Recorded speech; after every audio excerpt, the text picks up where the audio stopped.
welcome into the NBC4i Digital Center. I'm your host, David de Guzman, and this is the latest edition of NBC4 Sports Extra. And it is a Tuesday, so we are awaiting Ryan Day at the podium. We are taking a look now at the podium inside the Woody Hayes Athletic Center. Again, awaiting Ryan Day to make comments ahead of another Big Ten matchup for Ohio State, undefeated and #1 Buckeyes, headed to Madison, Wisconsin to take on the Badgers of Wisconsin. Love Madison, great college town. The Buckeyes on a 10-game winning streak. That streak is tied with Memphis right now for the longest streak in the nation, with Navy next at 9 consecutive wins. Shout out to Blake Horvath, who is a Central Ohio native. And also Ohio State is one of 11 unbeaten FBS schools and one of 8 unbeaten Power 4 programs. The list of unbeaten teams, of course, dwindling as the season goes along. So once again, awaiting Ryan Day at the podium. Once he makes it there, we will bring his comments to you as soon as we can. But while we have a moment, let's take a look at some of the game notes from Ohio State's win over Illinois. It was interesting, the total yardage game. Illinois actually won 295 to 272, but Illinois was limited to 47 rushing yards. That was quite impressive. And Ohio State winning the turnover battle. Illinois had 3 turnovers, and Ohio State was able to score touchdowns off of each of those turnovers. Julian Sayin at quarterback, 19 for 27, 166 yards, 2 touchdowns, and Sonny Styles leading the defensive efforts with 10 tackles, 8 of them solo tackles. So again, another pretty impressive victory by Ohio State, this time on the road against a ranked opponent. And now the attention turns to Wisconsin, again, awaiting Ryan Day at the podium as he will make comments on how Ohio State will be preparing for the Badgers. And this will be the last game before the second bye week of the season. It's been kind of crazy to look at Ohio State's schedule. This is the third of 4 games that will be on the road to begin Big Ten play. Of course, that Big Ten play started at Washington, and then they were home against Minnesota, and then last week against Illinois. So they'll be on the road one more time, and then they will take a bye week, and then Penn State comes to town. While we also have a moment, let's take a look at the Big Ten schedule coming up this week while we are awaiting Ryan Day. Washington will be at Michigan at noon East. All these times, by the way, are in Eastern time. Michigan State taking on Indiana. Tough test for the Spartans as Indiana ranked #3 in the country, highest ranking ever for that program, coming off of their win over Oregon on the road. What Curt Cignetti is doing is pretty impressive. A couple of Big Ten matchups in prime time. Maryland taking on UCLA and Penn State taking on Iowa. We'll see how Penn State can respond after James Franklin was fired following another loss. Nittany Lions' 3rd straight loss. This time was to Northwestern. So Penn State on the road at Iowa. And then technically, yes, a Big Ten game, but it's a non-conference game for USC. USC taking on the independent Notre Dame at 7:30 in South Bend, Indiana. That game, by the way, is on NBC4, so you can watch that there.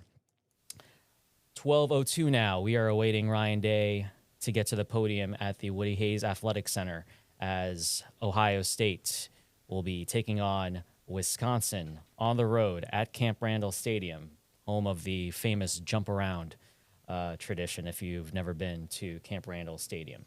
Ohio State leads the all-time series with 63 victories, 18 losses, 5 ties in the history of these two teams meeting on the gridiron. The last time these two teams met, though, was back in 2023. That was a 24-10 victory in favor of the Buckeyes at Camp Randall. There are 11 current Buckeyes who played in that game 2 years ago. That includes Carson Hinsman and Davison Igbinosun. Igbinosun, by the way, coming off a pretty impressive game himself. He had 4 pass breakups in that win over Illinois on the road this past weekend.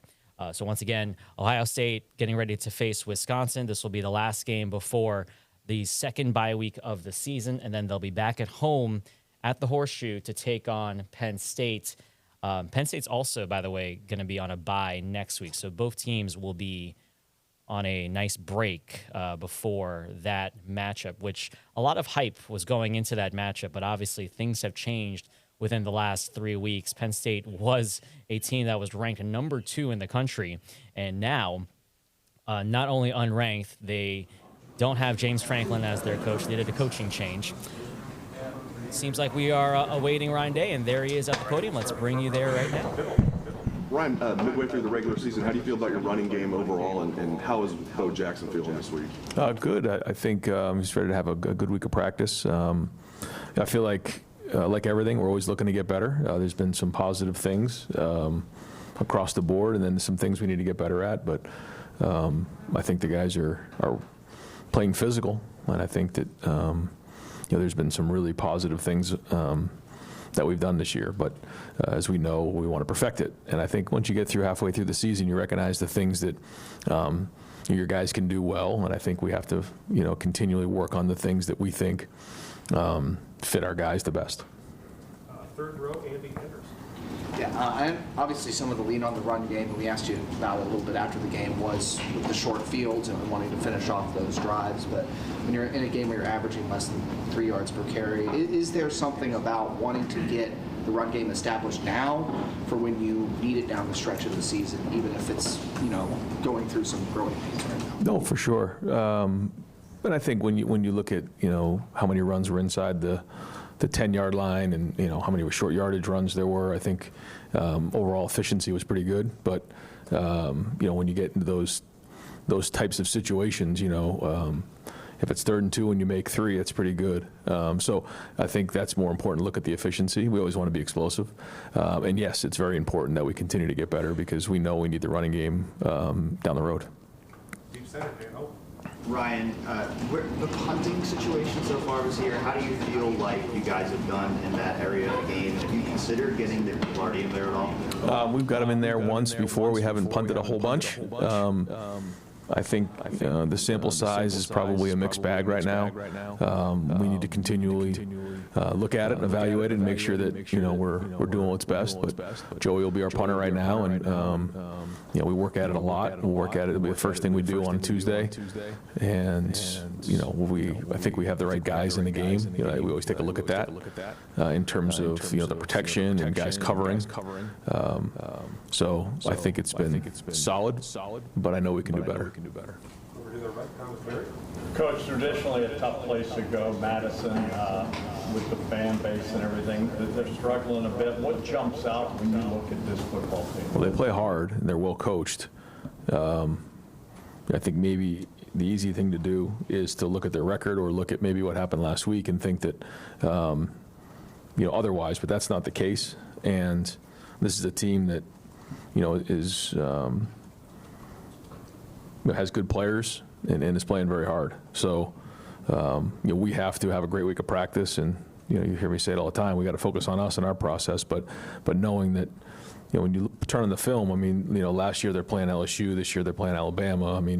They're playing really good teams, and they've been right there with a bunch of them.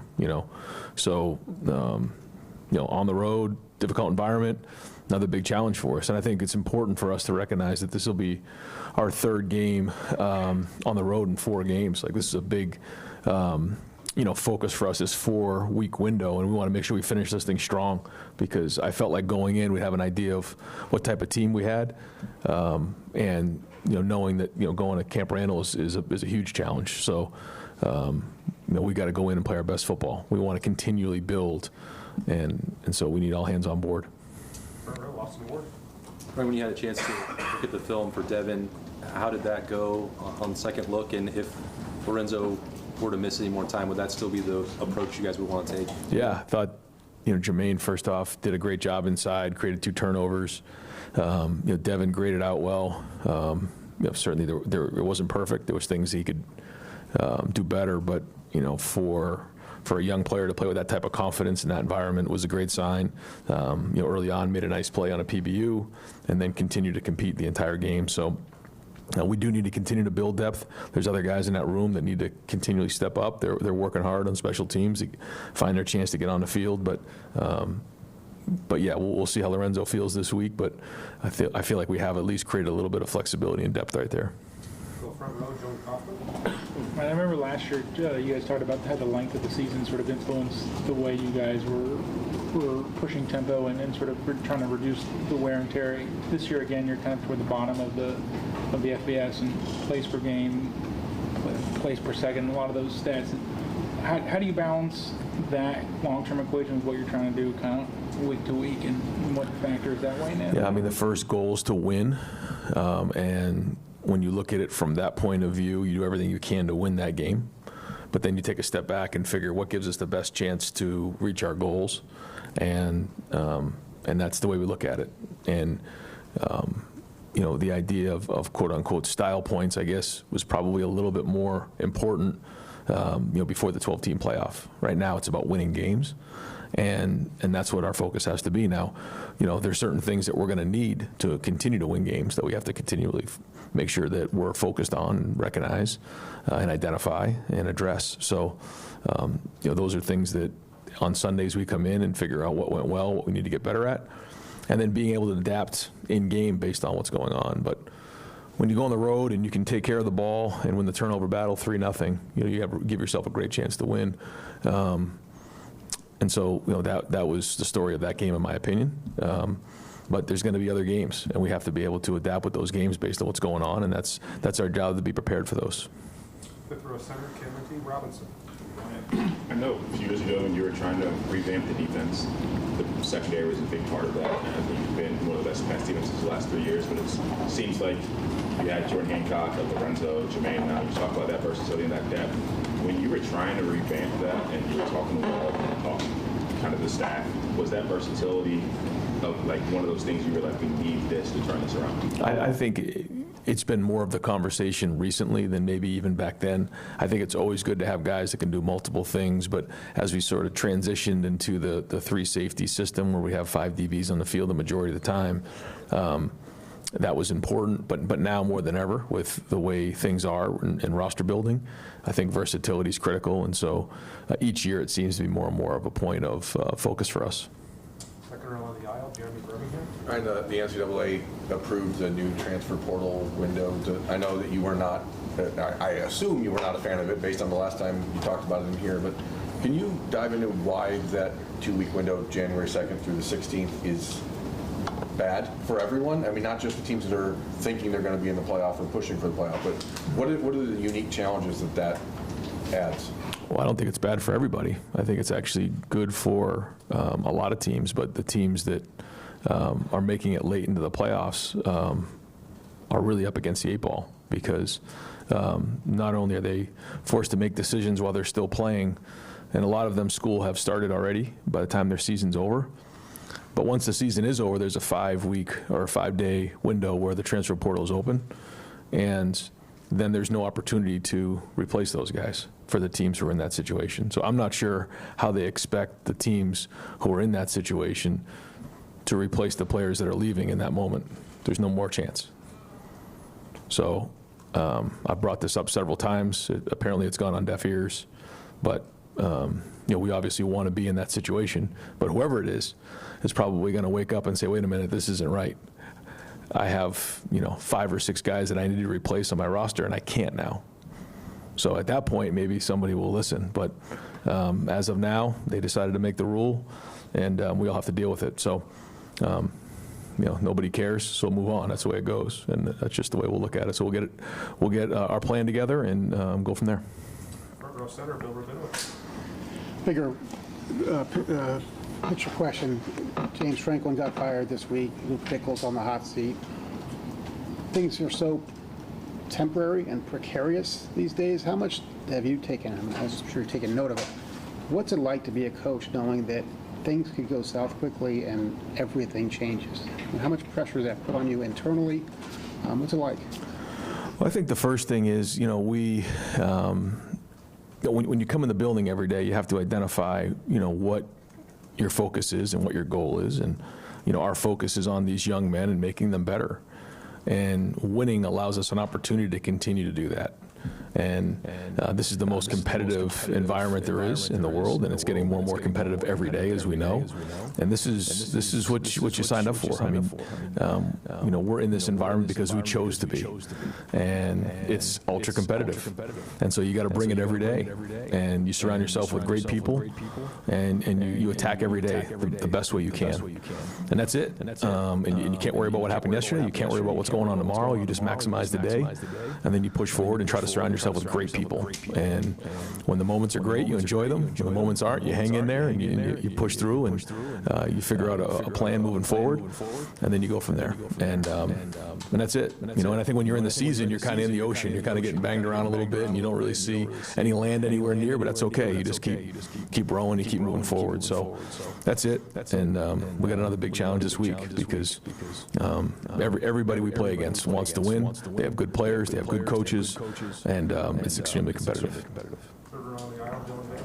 Right, Illinois on Saturday was making obviously a very concerted effort to slow the game up with their substitutions. You weren't happy about it. Several points throughout that game. What was your conversation like with the officials? Did they acknowledge that they thought that maybe that was happening? I guess how can you circumvent that as an officiating staff? Yeah, probably it's a no-win situation for me to even comment it right now. So I'm not going to get into the conversation that I was having on the field, and hopefully it's something that gets addressed here soon. But if it doesn't, then we got to get the subs in earlier, and that's just the way it is. So we got to deal with it. Stephen Means. Obviously, you focused more on situations this year because of the less plays, less time, less possessions and whatnot. You are also trying to play 3 running backs right now with James, CJ, and Bo. And obviously last year, it worked last year playing multiple running backs, getting those guys to the finish line. But in specific situations, could you just kind of break down what each of those running backs gives to you that would make them right for, I don't know, say a 3rd and 1 situation versus a 2nd and 2? They're trying to figure out which running back is best for those specific situations. Well, I think we all want them to have versatility, because if you're just putting people in to do specific jobs, then you know what happens, right? The defense says, okay, he's only doing this. So we don't want to do that at any position. And so we want them to be able to do all things. We want them to be able to run. We want them to be able to run upfield, short yardage, red zone, protect, run routes.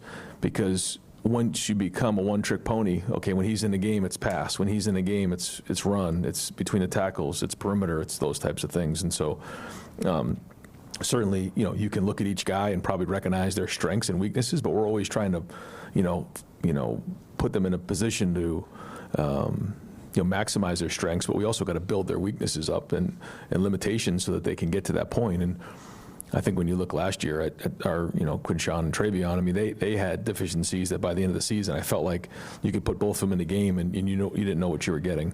And that's the goal with our running backs now. And again, all built differently, but we're looking to get that, versatility across the board so we don't give away anything. Right next door, Stephon Preston. I wanted to follow up on Austin's questions earlier, just about Devin and Jermaine. Yep. Even regardless of Lorenzo's status, was there part of the way Jermaine played that intrigues you about playing him inside a bit more, kind of getting him closer to the line of scrimmage with the ball and having him wreak havoc the way he did against Illinois? Well, when you make plays like that, you certainly draw attention and give the coaches different ideas to use you and utilize you. But Jermaine's very competitive, and he's a huge part of our defense. And we'll keep trying to figure out ways, whether it's situationally or even in 1st and 2nd down, to utilize those strengths. Because when you can play inside and outside and blitz, that's a strength, and that's versatility. That's why we can do so many things with Caleb. We can do so many things with Sonny, Arvell in different ways, and Jermaine's starting to show that he can do multiple things. So again, we give our defensive staff a little bit of time, and they'll come up with all kinds of different ways to utilize that. And that's something we try to really encourage. The more job descriptions you can do, the better we're going to be. So great to see Jermaine show up in big ways. Creating the turnover, in the slot on a PBU, and then coming off the edge for a sack fumble on a blitz. And we've worked hard on our blitzes to make sure that we're timing up, and the guys who are coming are are skilled at blitzing. It's one thing just to blitz, it's another thing to actually use the techniques you need. And once you get there, create fumbles, because we've seen it before where guys have come, they're there, and didn't quite make the play. Not sure if maybe Jermaine had one early in the season where one of the guys spun out or whatever it is, but he's gotten better. I feel like we've gotten better at our blitzing, but it's something we're always working on. Saw Josh Padilla again up on the offensive line. How's he doing through these last two games? Yeah, good. He's graded out, did a nice job. I think he played 14 plays in the game, and so as he continues to grade the way he does, he's a center/guard for us, and when we can do that, again, it's a strength of ours if we have depth, and he's giving us some of that. Even Ian Moore, who jumped in the game when Phil went down the other day. I feel like we do have some guys that are excited to get in the game. They've been working hard in practice, but it's good to see Josh getting some reps. He deserves it. Yeah, you touched on it briefly, Ryan, but when you have 3 road games in 4 weeks like this in the conference, what are some of the off-the-field things that make it difficult to have a stretch like that, and what are some of the things you can benefit from it on the field? Yeah, I don't know if it's difficult as it is. It's just it's a challenge for us. It's exciting. I think there's a lot of positives when you go on the road. I think our guys enjoy being on the road, a little less distractions. Everybody kind of together, hunkered together, kind of a bonding opportunity at the hotel. When you go into the stadium, there's certainly the scarlet and gray up there and the Buckeyes who travel, but you kind of feel like you're on your own, and that you kind of gain your identity when you're on your own, just like in life. You go to college, you gain your identity. You go off on a road, and you go to Washington, you go to Illinois, and now we're going to Wisconsin. You gain an identity, and I think it's exciting. I think there's a part of that is even, you learn more about your team when you go on the road. So I don't think it's difficult. I just think it's a challenge. It's different. It's exciting, and we're excited to have another great environment on Saturday at 3:30, and another opportunity for our guys to grow and be in these type of environments and learn.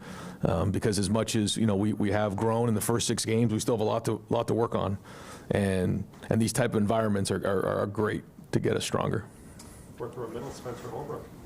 Yeah, I think Bo and CJ's the longest runs each on Saturday came when you guys were in 11 personnel. And I'm just curious, do you think you're getting what you want out of 12 personnel right now in the run game? Yeah, I think so. It's a different. The surfaces are different. When you're in the game with 1 tight end, 2 tight ends, and 3 tight ends, it all brings different things to the table. And then you look at the whole on. When you give something, you get something. When you put 12 in the game, they have to make a decision. Do they go to base or do they go to nickel? And then from there, you kind of build and you go and you try to identify what their plan is. And when you have these multiple groupings in the game, you have to have balance, but also you have to look at it like not just the running game, but like what does the passing game look like? Does that maybe open some things up in different areas? Like we have to decide all of those things. And when you have tight ends who can run routes, and when you have receivers that'll block, then it can kind of get great for them. Is it 11 light? Is it 11 big? Is it, all these different things? And so that's where I think now that we have 6 games of information, we're starting to really identify what our guys do well, and we need to keep focusing on those types of things, putting our guys in a situation to be successful, so that when it all comes down to the end of the season, we're putting guys in the best position to be successful. There's certain things that guys have shown they can do. There's certain things that we've seen that guys maybe can't do, and that we got to stop forcing it. Other things guys got to step up and show us that they can do. So it's this back and forth, but that's the journey of a team. That's the growth of a team that we're working towards. And as long as we keep having great weeks of practice, then that'll give us a chance to keep getting better. Fourth row on the aisle, Andrew Gillis. Brian, when you look at in-season recruiting the last 5 or so years with the changes of NIL, how has that changed things for your staff, for guys that you have in your current crop for the next cycle, or guys that maybe become available that you maybe didn't see coming in? Yeah, all over it. We have a bye week next week. It'll be a busy week in recruiting. It's starting to get down to that point. I think we're going to have a real busy next couple months. But we're evaluating really heavy right now this class and how things are going. The majority of their seasons are kind of on film now, So it gives us a great chance to identify who we feel like is playing at a high level and who we really want to target. Certainly we have our commits and they're doing great, but there's also, a bunch of pieces to the puzzle that we're working towards to get onto the team. And then we have to look at retention and then the transfer portal. And so all those things are coming real fast. So it's something we work every day on. We make calls on Monday nights. We meet on Thursday. We make calls on Wednesday nights.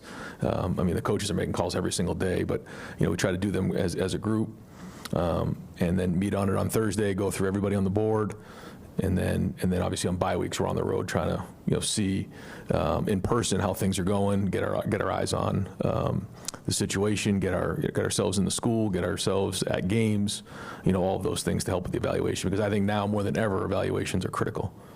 Like more than ever. It was important before, but if you brought somebody on your team in the past and maybe it didn't quite work, they moved on. Well, now it's going to cost you a lot of money if you make a mistake. That's just the truth of it all. So I think evaluations are as important now as they've ever been. So we got to do a great job. Front row center, Adam Jardy. Ryan, you touched on this a little bit, but as far as Bill's question about just coaching and all those pressures, did you have a reaction finding out that James Franklin was fired mid-season like that? Well, yeah. To be honest, yeah. James. Anytime you're somewhere for as long as he has, he did a lot of great things, and we had a lot of great games against each other. So, yeah, you take a chance to reflect on it all, but he's going to land on his feet, and he's a really good coach. But then you got to get back to work, and so yeah, that's the world we live in, and yeah, it's something that I think for all of us, we just need to make sure that we focus on what matters to us, and what's at hand. And I said it before, whether it's the negative things or the positive things or things like that, those are all kind of noise out there that we have to just stay focused on. And there's a lot that comes at you, whether you're at a player or as a coach, and our ability to focus and concentrate on what's important is what's critical, and that's what we got to do. Fifth row center, Patrick Murphy. Ryan, we talked a lot about the interior defensive line depth in the preseason. On Saturday, you guys rotated some guys in there. You've been doing that. But Tywone, as he's stepped up, what has allowed him, where has he gotten better? What has allowed him to sort of take on that role and be more productive? Yeah, I think his confidence is as high as it's ever been. He had a couple really great plays, great effort plays, where he came back on a screen and had a 2 or 3 plays, and that's an effort. That's an effort play. I think his confidence has grown. I think he's learned to play with his hands better. I think he was a baseball player and a football player, and then once he went into football, it still took a little bit of time. But he's thriving right now in this defense. You're seeing a bounce in his step, and he's a big part of what we're doing in our future here. So good to see him really step up, and we need to continue to see that. I mean, he's got to keep getting better each week, which he's done. But that doesn't necessarily mean it's going to happen, and we need that, because when he's in there with K-Mac and the guys and we're all together, you can see that they're strong inside, and on defense we got to be built from the inside out. Second row center, Doug Lambrese. Ryan, when you watch your team and then look at it statistically, for instance, on offense, you guys don't have a ton of explosive plays, but on defense, you don't give up any explosive plays. And then on offense, you're efficient and successful. You're good on third down. And on defense, your defense is second in the country in stopping people on third down. So it feels like offensively, you feel good about, we can be efficient, move the ball down the field, and we're going to challenge opposing offenses to do the same. And can you do that? Is that connected on purpose? Is that coincidental? That's how it played out that way? Because it seems like it's kind of two sides of the same coin. Well, I think you have to look at how other teams are playing us as well. So I think that goes hand in hand. So to answer your question, yes. But also, if a team is going to start playing more man and putting a single safety up there, and challenging us more, you probably would see more explosive plays. If a team is going to say, listen, we're going to, I've heard coaches say in their press conference, we're going to keep it all in front and make you take the short stuff and work the ball all the way down the field. And if that's their plan, that's their plan. And we have to be willing to do that and not let our pride and ego get in the way. And that's why I keep going back to the selfishness. I mean, it's very easy because of how some teams will play us, to say, I'm not getting enough touches, I'm not getting enough explosive plays, those types of things. Minnesota challenged us some more, and we were able to create some explosive plays in that game. Now, the question is, when we do get those defenses, are we able to build explosive plays into it? That's where the challenge is, and so we'll always work to do that. Every play can go for an explosive. So that's what I try to tell the guys all the time. If we just do a little better job blocking, running, making guys miss, blocking on the perimeter, spacing out the route better, deliver the ball a little bit better, we can always still create explosive plays. But I think, to answer your question, I think it's yes, how we put together complementary game plans is important, but also we have to recognize how teams are playing us, and then we have to be able to adapt. But there's no question we always are looking to be explosive and want to be efficient. But defensively, you're glad you guys are limiting explosives on the other side. Of course. Yeah, one of the things that we do look at, so we'll come in here on Sundays, we go through all the situations. One of them is explosive plays, because when you look at the numbers on who wins the explosive play battle in each game, that the percentages are very significant. You add that with turnovers, and then it really becomes significant. So, but there's give and take to all of those things. And so we can't, it's not just one thing, as you know, but every little bit helps. And so I think the guys understand that. On Tuesday practice, we focus on 4 things. The first down battle, which is 4 yards on both sides of the ball. The rushing yards, we got to win the rushing game. Turnovers, and then X plays. And that's a Tuesday. So those guys can all tell you that when we get out there and practice today. And that's not going to change. Call them Bloody Tuesdays around here, so it's about to get cranked up here in about 2 hours. Right behind him, Tony Kirk. Ryan, I'm not sure how much you're involving yourself in this, the $2.4 billion private equity deal for the Big Ten. If that goes through, it looks like maybe, say, $190 million for Ohio State right away. I don't know if head coaches have Amazon wish lists, but for the football program, how would you like to Yeah, Ross said we can use that for the next class, the whole thing. We're good. So I was really excited when he told me that. I said, well, we're going to put a good class together. How else would you like to see that used? Yeah, that's up to Ross. He's been great, and every decision that's made is made kind of like the way we are. We have a short-term focus, but more importantly, we have a long-term focus. And at Ohio State, this is something that has to be stable. We always have to make sure that we're making great decisions for the future as well as right now. We know we have to win right now. Got to win this game right here. That's where the focus is. But we also have to look ahead because we know what the expectation is in the long term. So, he's been great about communicating to me what's going on, and always work to give us everything we need. But at the same time, he's going to make what's the decision that's best for the athletic department and the university. And so, I don't think those final decisions have been made, but I know he's right in the middle of it. So is President Carter, and their hard work is much appreciated. Got time for 2 more with Steve Novak. Yeah, Coach, you were asked about throwing deep after the game. You did throw deep, and it appeared you completed it to Jeremiah Smith, and then he's laying on his back out of bounds, and the ball gets knocked away.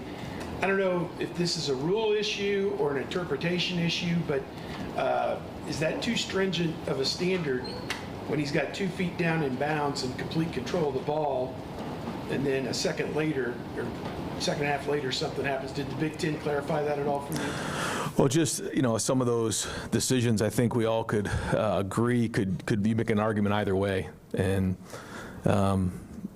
so we do everything we can to try to get those calls. Some go your way, some don't. But that's why I've just had the mentality, leave no doubt. Let's not leave it up to one call. Let's not leave it up to somebody saying either it is or it isn't. And so, nobody can get more frustrated than I can. But at the end of the day, when those situations, they'll just say, well, we're not going to get that call, and so we have to figure out a way to win without it. And that's it, because it doesn't do us any good to, complain about it or anything like that, other than just to make sure that, the league knows that, we're watching, and that, we expect to be, the refs to be fair, and that's it. So as long as that's the case, then we're good, and we're just going to focus on us. Hey, real quick, Portal, where does this January window leave a kid like Atkinson, who went through spring football at North Carolina, decides that's not for me and wants out? Unless he's a graduate, is he stuck at North Carolina, or what's the story on that? Yeah, I mean, can they enforce that? That doesn't seem to me like that would hold up. Right. I think there's still a lot to be worked through, for sure. Yeah. It's Yeah, it's something that I know the decision's been made, but like anything else, there's going to be a ripple effect and unintended consequences that we're all going to have to work through, and but that's something we're used to. So we just got to keep pushing forward. That's it. Last question, Tim. Yeah, thanks, Mike. Compound question. Number one, or first part of it, what would be the ideal time for a transfer portal now that you've studied things, et cetera, or do you have that in mind? And number two, last week you emphasized, hey, this defense is playing really well, but some turnovers, forces of turnovers are really helping. Boom, you got it. What are you emphasizing this week? Well, it's everything. Whether it's special teams, punt return, kickoff return. I thought we had a nice kickoff return, got us up to the 35-yard line. It's like you just keep swinging and fighting and cracking at the rock, and eventually it will crack. Or swinging at the rock, and eventually it'll crack. And that's it in all areas. So there's some things that we've seen that we have to continue to improve on. We talked last week. We hadn't got a bunch of turnovers, but we focused on it. We emphasized it, and all of a sudden it popped up. So that's got to be us moving forward. But there's a lot of other areas, as you know what they are. I won't get into them right now, but that's it, and that's the game. So, and again, that's the only thing we can do is get back to work.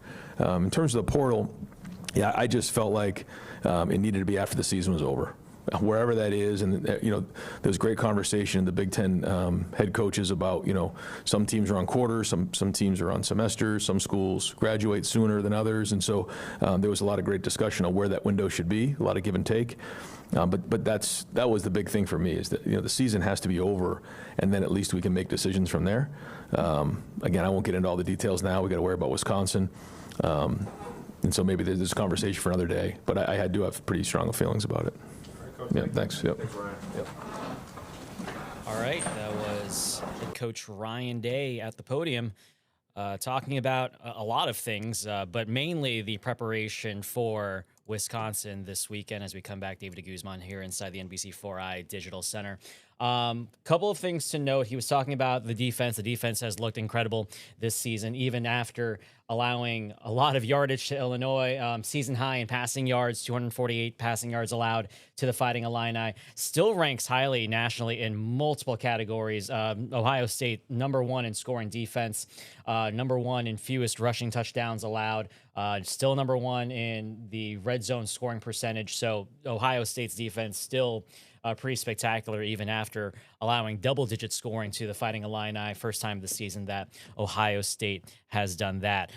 Several questions were about Penn State and the firing of James Franklin, which happened this past weekend after Penn State lost their third straight game. Ryan Day saying James Franklin did a lot of great things, had a lot of great games together, but he's going to land on his feet.